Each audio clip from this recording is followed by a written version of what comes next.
Está con nosotros Vicente Silva Checa. Vicente, bienvenido. Hola, yo tuteo a Vicente, lo conozco hace muchos años. Conocí a su cuñado, que lamentablemente hace tiempo no está con nosotros. Fuimos compañeros en la universidad. Conozco a su esposa hace muchísimos años. Y por eso lo puedo tratar de tú. ¿Quién eres, Vicente Silva? ¿Eres asesor en la sombra?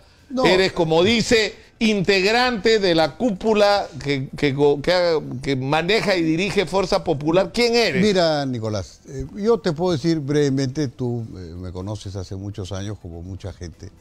Yo trabajé 5 años con Belaunde.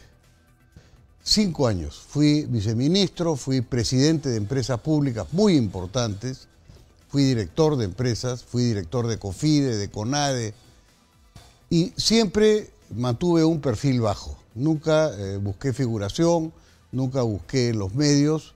Yo trabajaba al lado de Álvaro Becerra, quien tú conociste también bien, y quien figuraba y quien tenía la resonancia, como correspondía por ser ministro, era Álvaro, y yo trabajaba al lado de él como correspondía.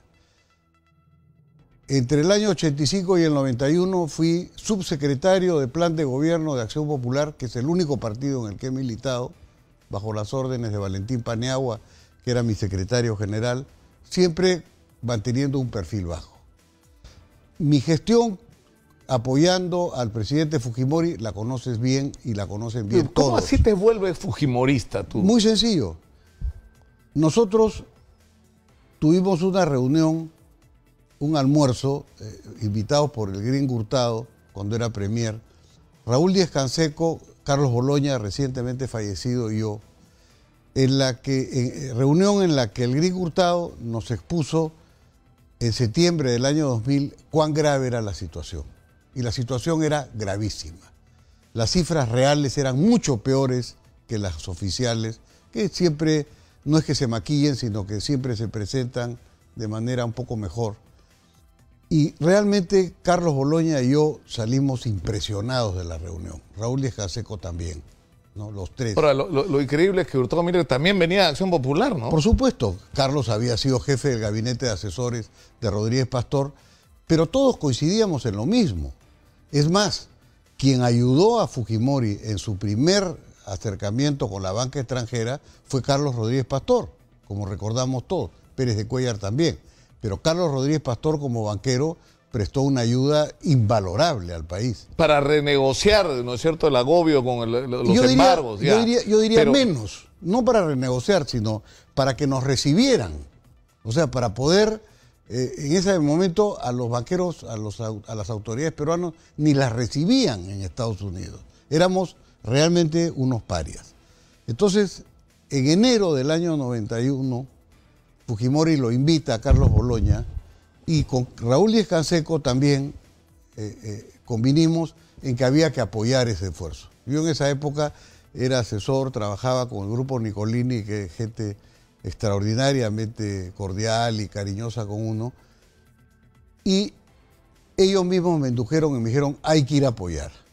Y fuimos a apoyar. Fui a apoyar a Carlos Boloña, constituimos un equipo. Es decir, tú de alguna manera eres parte, o sea, digamos, la responsabilidad que sí asumes, me imagino, es el ser uno de los autores de todo el paquete impresionante de leyes que motivaron toda esta transformación que ocurrió, ¿no es cierto? Y que se manifestó en la Constitución, además. Así ¿no? es. Lo compartimos en esa época.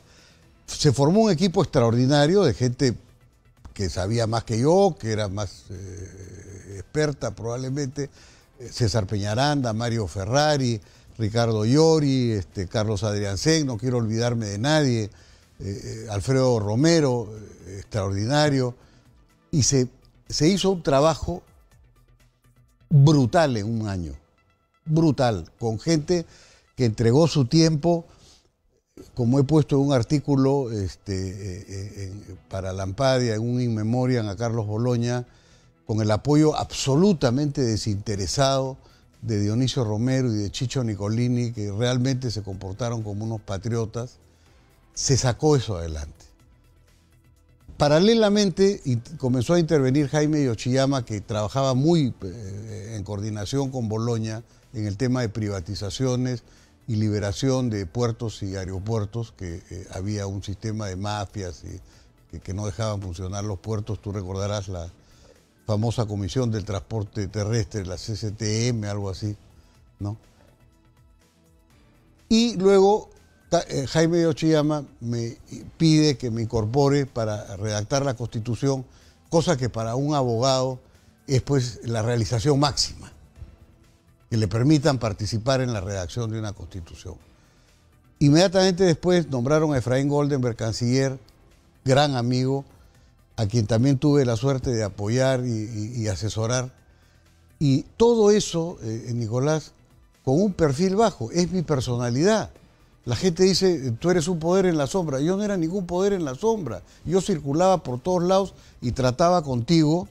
Pero ¿quién era la estrella? La estrella era Boloña, la estrella era Yoshiyama. Claro, cuando uno quería saber qué cosa iba a hacer el gobierno, qué pretendía hacer en términos de casi cualquier cosa, tú eras una fuente. Bueno, pero era una fuente modesta, era una persona que apoyaba y que yo te daba mi opinión.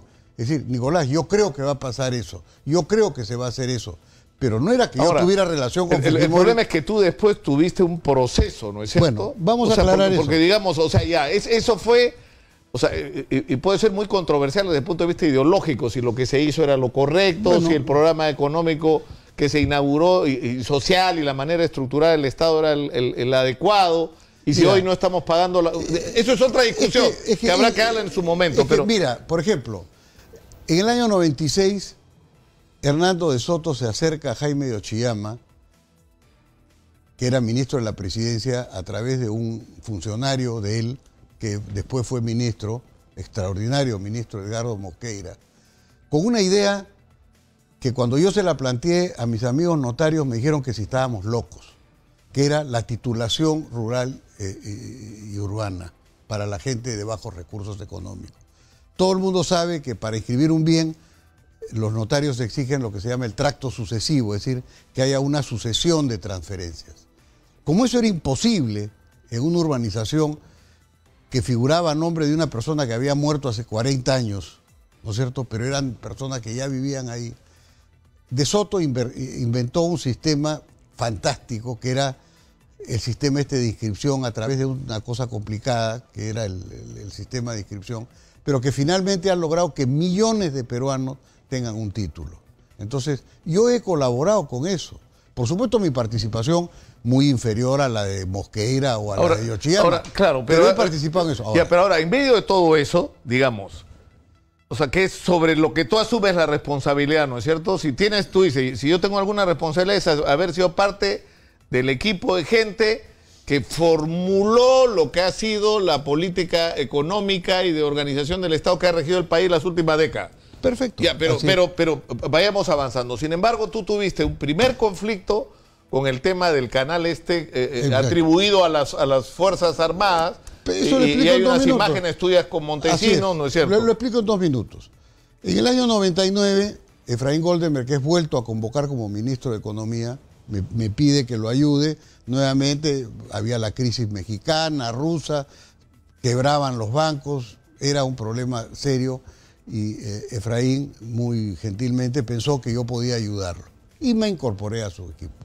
En esas circunstancias, este canal que habíamos fundado Jaime Yoshiyama, Eduardo Carmel del Solar, Manuel Ulloa y yo, y que tanto Jaime Yoshiyama como yo le habíamos ya vendido nuestra participación a Ulloa, Eduardo Carmel me convoca y me dice, mira, Manuel Ulloa quiere vender su parte, que era el 75% de las acciones, y se la quiere vender a cualquiera. Y si se la vende a cualquiera, perdemos el contrato, porque el contrato con la Telefónica obligaba a que la línea fuera la línea del periódico Expreso. Entonces, la única solución es que compre a alguien que haya sido fundador y que esté vinculado a nosotros. Es una cosa transitoria, es algo que va a durar 1 año, es perfectamente legal, es una figura legal que se llama mandato sin representación, tú compras por encargo de otra persona. Entonces yo le puse como condición, yo hago la operación, pero yo no cobro un centavo en la operación. Yo no soy un comisionista. Pero ¿quién puso el dinero? Porque no, el dinero lo puso el Montesinos, pero lo recibió Ulloa íntegramente, hasta el último centavo. Los $2 millones los recibió íntegramente. Ni Calmel ni yo usufructuamos con esta operación. Es más, el canal siguió siendo administrado por Expreso, como le consta a cualquiera. Ahora, era un canal para apoyar al gobierno, ¿no es cierto? Era un canal con la línea de Expreso. Expreso en ese momento... Bueno, ahí trabajaba Rosa María Palacios, algunos otros... Trabajaba quien trabajara. Ellos apoyaban al gobierno y el canal siguió apoyando al gobierno, se nombró director al doctor Morelli y el canal siguió apoyando al gobierno. Fue un error enorme de mi parte. No debía hacerlo. Era algo que era legal, pero era incorrecto. Yo no lo niego. Pero ¿cómo va a ser legal que Montesinos de plata en efectivo para comprar un canal? Es un encargo. O sea, yo no tengo por qué presumir que el dinero es ilícito. Es más, te cuento, para efectos legales, se sepa. Hubieron 3 procesos al respecto del canal, 3. Después hablo del judicial, que es el más importante. Hubo un arbitraje entre el canal y Telefónica, porque hubo una cancelación intempestiva de la señal. Ese arbitraje lo ganó el canal. El tribunal arbitral, donde había un representante de Telefónica, falló unánimemente en favor del canal de que la cancelación de la señal había sido arbitraria y que consiguientemente correspondía una muy importante compensación que sirvió para pagar las deudas y los beneficios sociales y las deudas con la SUNAT. Hubo un segundo proceso que se me inició a mí, que me lo inició la SUNAT de Toledo. La SUNAT, estando yo preso, me inició un proceso para determinar si yo me había beneficiado económicamente y si yo había incrementado mi patrimonio con motivo de esa operación. Debo decir con pena que el 100% de las personas, y no quiero mencionar nombres que tú conoces, pero el 100% de las personas que fueron fiscalizadas por la SUNAT fueron acotadas por la SUNAT por los dineros en los que tuvieron participación, con excepción mía. A mí la SUNAT me absolvió y determinó... Y luego hubo el proceso judicial. Sí, pero la SUNAT determinó que yo había realizado una operación siguiendo un mandato sin representación. O sea que la operación era, desde el punto de vista de la SUNAT, perfectamente legal. Y desde el punto de vista judicial... Ahora, desde el punto de vista judicial, a mí me abrieron un proceso el 21 de enero del año 2001, que acabó el 23 de agosto del 2013, 12 años después, con el archivo definitivo del caso. A mí me archivaron el caso. Es verdad ¿Pero qué? ¿Te absolvieron? ¿Lo declararon prescrito? Es que estaba prescrito y la ley ordena que si está prescrito se declare prescrito. Lo primero que tiene que haber un juez es si el proceso está vigente o no está vigente. Fíjate, en Estados Unidos... ¿Y cuántos años estuviste preso? Después te digo eso. En Estados Unidos, que es la democracia por excelencia, no existe la palabra inocente. No existe en el lenguaje jurídico. Guilty or not guilty. Culpable o no culpable. Yo no culpable. ¿Ok? Ahora estamos en el Perú. Bueno, pero... Ya, pero digamos, yo creo que toda esta conversación que hemos tenido hasta ahora es relevante para que la gente sepa quién eres, porque para mucha gente aparece un tal Vicente Silva, no tiene ni idea quién es. Yo estoy seguro que mucha gente que nos está viendo, escuchando y siguiendo está sorprendido con esta historia que estás contando. Yo estuve 29 meses preso, 11 meses en arresto domiciliario, siempre di la cara. El juicio oral, mucha gente habla de la prescripción con sorna, porque hay gente que utiliza la prescripción estando en Miami o en las Bahamas. Yo enfrenté un proceso donde el juicio oral, Nicolás, las audiencias fueron 200 audiencias que duraron 5 años. Si me hubieran querido condenar, me hubieran podido condenar en cualquier momento. ¿No es cierto? Vamos a ir a la pausa, porque toda esta introducción nos ha llevado un montón de tiempo, bueno. pero digamos, yo creo que ha sido absolutamente pertinente, porque lo que nos interesa saber ahora es cuál es tu rol, Así por qué, o sea, exactamente. Exactamente en relación a Keiko Fujimori. Perfecto. Y en relación al proceso que tiene por, ¿no es cierto?, supuestamente ser parte de una organización criminal que recibió dinero ilegal, sí, que encubrió ese dinero ilegal a través de falsas declaraciones y que ha estado ejerciendo presión para que esa investigación no proceda. Perfecto. Sobre ese tema hablamos tras la pausa. Continuamos con Nicolás Lúcar en Exitosa.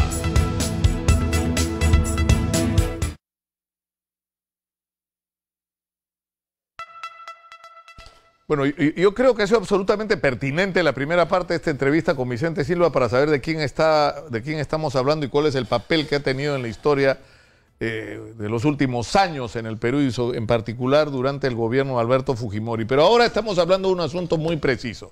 Se acusa a Vicente Silva Checa de ser el asesor en la sombra de Keiko Fujimori, es decir, un hombre que participa directamente en la toma de decisiones de parte de Fuerza Popular o por parte de Fuerza Popular. ¿Eso es verdad o es mentira? Bueno, quisiera hacer primero una explicación de tipo legal. Lamentablemente yo soy abogado y tengo esa deformación. Acá el proceso que se le sigue a Fuerza Popular, a Keiko y ahora a mí, es un proceso por lavado de activos en el año 2010-2011. Este no es un proceso que se sigue a alguien por asesorar, por no asesorar, por aconsejar, por no aconsejar, porque también los verbos se confunden, ¿no es cierto? Yo, de quien soy muy amigo, es de Jaime Yoshiyama. Jaime Yoshiyama ha tenido un papel importante en Fuerza Popular hasta el año 2013, 2014, más o menos, ¿no? Y yo, a través de Jaime, he conocido socialmente a Keiko, a quien yo no conocía en la época del gobierno de su padre, porque era una niña, era una mujer joven, y yo trataba con los funcionarios, digamos, ¿no? Pero la he conocido, sí, efectivamente. La he conocido en Jaime Yoshiyama, en casa de Jaime Yoshiyama, en cumpleaños, en reuniones sociales, y es una persona que a mí me merece aprecio, consideración, y como he dicho a alguien, me parece que es una auténtica heredera del legado de su padre. Me parece que es una persona estudiosa, trabajadora, preocupada por el país, y realmente sí soy un simpatizante del fujimorismo, aunque tengo derecho constitucional a no revelar mis simpatías políticas o religiosas, ¿no? Eso es mi relación con el fujimorismo. Yo con Jaime tengo una relación de amistad, nos reunimos periódicamente, conversamos de política, conversamos de un montón de temas con otros amigos. Claro, pero también, acá de lo que se está hablando y de lo que habla el fiscal José Domingo Pérez es otro tipo de relación, es decir, una relación que tiene que ver con que cada decisión trascendente que se toma en Fuerza Popular o que tiene que tomar Keiko es consultada por un Vicente Silva. Eso es absurdo, pues. Eso es absurdo, porque yo no soy militante de Fuerza Popular. Yo no soy miembro de Fuerza Popular, no soy dirigente, no soy nada en Fuerza Popular. O sea, la gente tiene una tendencia a mirar cosas en la sombra, seguramente... Bueno, pero con razón, ¿no? Después de la experiencia que has tenido con Montesinos, porque Montesinos tampoco era nada, o sea, era asesor del Servicio de Inteligencia y tomaba todas las decisiones. No tomaba todas las decisiones. No tomaba todas las decisiones. Pero en todo caso... Había primero... No, pues es que decir que Alfonso Bustamante, que Alfonso de los Heros, que Efraín Goldenberg... Bueno, de Alfonso de los Heros yo puedo dar fe, porque yo estaba, el día del golpe del 5 de abril, yo estaba con Alfonso de los Heros, que me estaba diciendo cómo se iba a resolver constitucionalmente la crisis de gobernabilidad del país, y había tanques en la calle y él no lo sabía. Había habido un golpe y él no se había enterado. Pero había muchas, lo cual habla bien de él. Había muchas personas con gran personalidad, Jorge Camet. Puedo citar a muchos que en este momento... pero Vicente, pero no puedes negar el papel que tenía Montesinos pues, no estoy negando nada. En toma de decisiones trascendentes. Lo que estoy diciendo es que Fuerza Popular tiene un comité ejecutivo nacional, tiene una bancada, tiene congresistas, tiene un presidente del Congreso. Decir que todas esas personas son manipuladas por alguien que hasta hace 4 días no figuraba para nada... Ahora, un hecho sobre el que se ha llamado la atención es supuestamente el hallazgo en tu casa de documentos que supuestamente son de la Comisión Lavajato. Bueno, acá están los 3 documentos enteros para revisión de la producción. El primero es un informe de la doctora Loza que el fiscal me atribuye a mí, como si yo lo hubiera escrito. Es un informe que fue encontrado con el membrete de la doctora Loza. Estudio Loza Ábalos. ¿No? ¿Y de qué se trata? Este informe... Hecho investigado, anotación Odebrecht, Déjame tema explicarte. cócteles. Déjame explicarte. Cuando hay un tema complejo, los abogados redactan lo que se llama la teoría general del caso, que es este documento. Esta doctora Loza, que es mi amiga hace 15 años, yo la conozco desde que era muy chica, fue abogada de Jaime Yoshiyama en el caso del 5 de abril y logró su absolución, por ejemplo, hace muchísimos años, hace 10 años, con mi participación. Esta persona me entrega a mí en un file de ella su teoría general del caso y me dice: Vicente, quisiera que revises esto y me des tu opinión. Ya, esto es uno de los documentos. El fiscal dice que es algo redactado por mí para la doctora Loza, lo cual es absurdo. O sea, es un documento en un file de la doctora Loza. O sea, yo para la doctora Loza voy a hacer un documento en un file de la doctora Loza. Es algo que no tiene lógica. Esto es algo que ella me entrega a mí, se puede revisar, es una opinión de un abogado, es lo que los abogados hacen normalmente, contiene detalles de los juicios que yo no conozco ni de lejos. ¿Y qué hacía ahí? La doctora Loza... Ella me consultó a mí ese documento. Me dijo: Vicente, quiero que lo leas ya, este y me es des uno. tu opinión. ¿Cuáles son los otros? Ya. El otro, que me hizo reír mientras venía para acá, es un documento público, sacado de internet. Ahí están las redacciones de internet, ¿qué es que eso? se llama Acuerdo de Lenidad. Ese es el documento. Primer despacho de la Fiscalía. No, ese es el documento que este es de la notificación. Este es el documento, Acuerdo de Lenidad. Acuerdos firmados entre el Poder Público y empresas te explico en 2 involucradas minutos. en caso de corrupción. Ya, te explico en 2 minutos qué cosa es esto. ¿Ya? Es lo que tú estabas hablando con Crisólogo. ¿Ya? Esta es una figura que se ha inventado en Brasil, que consiste en lo siguiente. En Brasil se descubre que la empresa X, no quiero mencionar empresas, ha cometido actos de corrupción. Pero esa empresa tiene una tecnología y un expertise ingenieril que Brasil considera que debe preservarse. No quiero hacer paralelos, pero hay paralelos en el Perú más que evidentes, ¿no es cierto?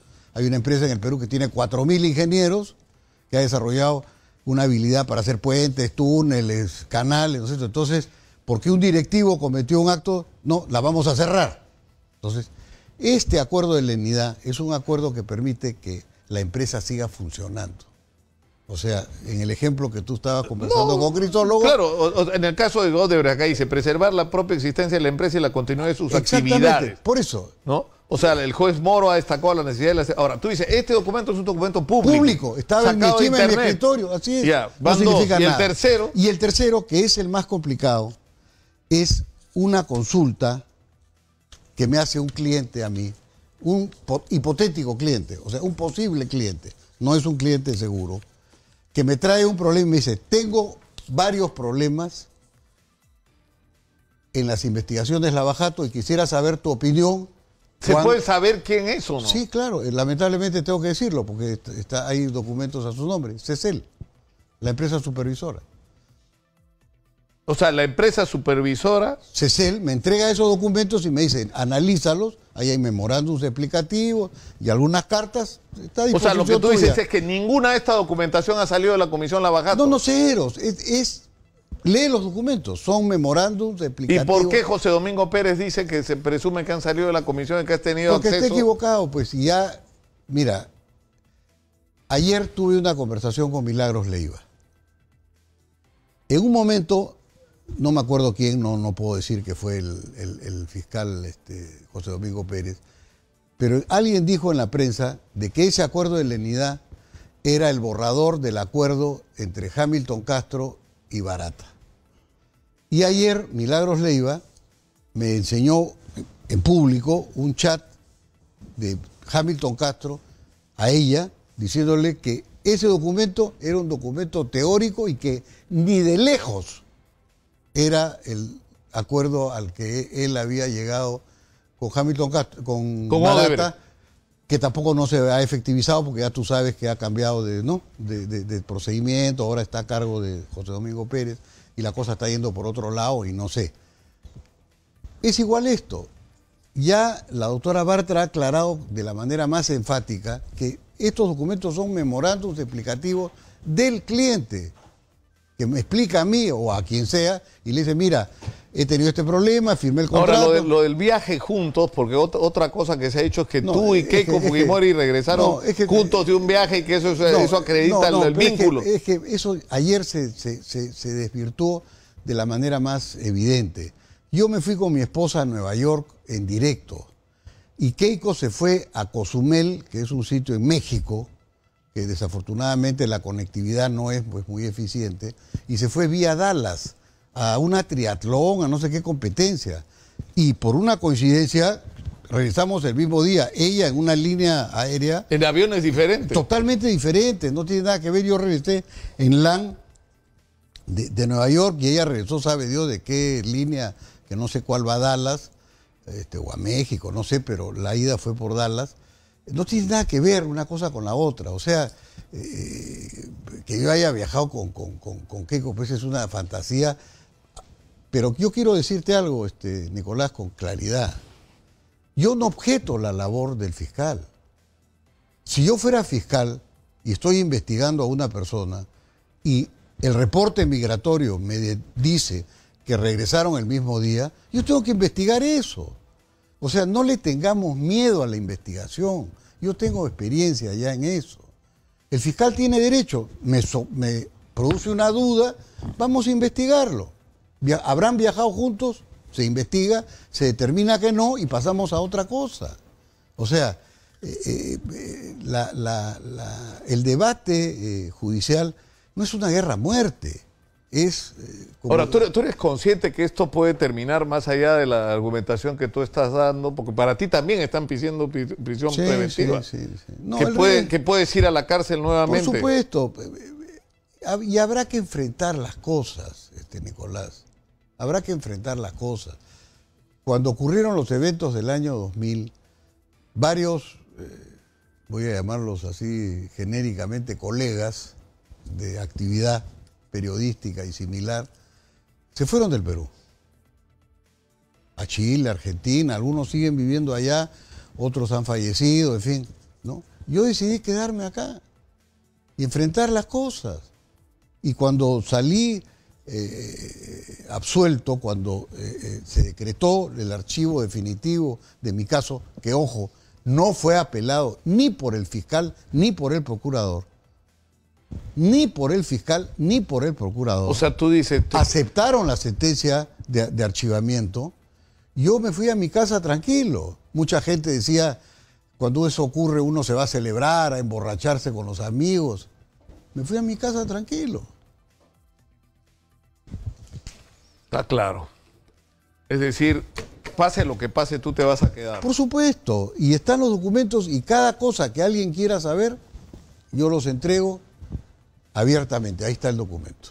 Ahí me da pena tener que mencionar a alguien que ha venido a consultarme un caso, porque soy abogado y hay que guardar el secreto profesional hasta donde se pueda, ¿no es cierto? Pero la realidad tiene que prevalecer y esa es la realidad. No hay nada que ocultar.